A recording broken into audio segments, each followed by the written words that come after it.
Bonjour, je m'appelle Maxime Bouige et je vais vous présenter mes travaux de thèse sur les instabilités dans les moteurs à propergol solides. Cette thèse a été effectuée à l'ONERA, en partenariat avec le CNES. Pour envoyer un satellite dans l'espace, il faut un lanceur, une fusée. Il existe plein de modèles différents. Une grande partie de ces lanceurs sont équipés de moteurs à propergol solides, que l'on surnomme boosters et qui sont mis en évidence sur l'image. Ce sont eux qui fournissent l'essentiel de la poussée au décollage. Ces moteurs ont une puissance colossale, plusieurs centaines de tonnes de poussée. On s'imagine bien que lorsqu'ils sont allumés, ça déménage, ça secoue. Et justement, ces secousses posent un problème. Tout d'abord pour le corps central du lanceur, qui s'accroche désespérément au booster, mais aussi pour la fragile charge utile placée au sommet du lanceur, qui croise les doigts, ou plutôt ses panneaux dans le cas d'un satellite, pour survivre au trajet.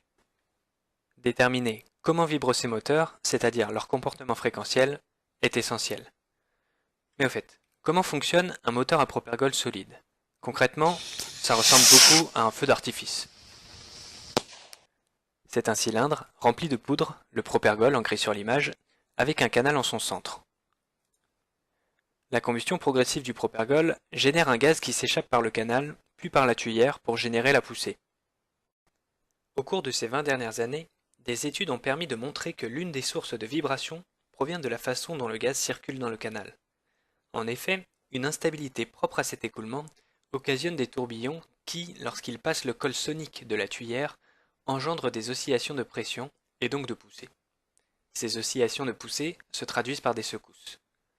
Ces études ont été effectuées dans une configuration bien précise, celle d'un canal de section circulaire. Or, les motoristes ont beaucoup d'imagination et utilisent différentes géométries selon les missions à accomplir.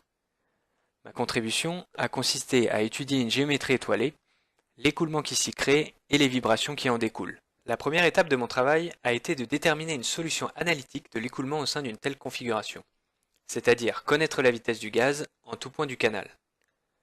Ensuite, j'ai appliqué une analyse de stabilité à cette solution. Le but de cette analyse de stabilité étant de déterminer quelles vont être les vibrations induites par l'écoulement. Enfin, des simulations numériques nous ont permis d'affiner nos connaissances sur la vie des tourbillons au cours de leur trajet dans le canal. Il ressort de ces différentes actions qu'il semblerait qu'avec une géométrie étoilée, il soit possible de réduire les oscillations de poussée.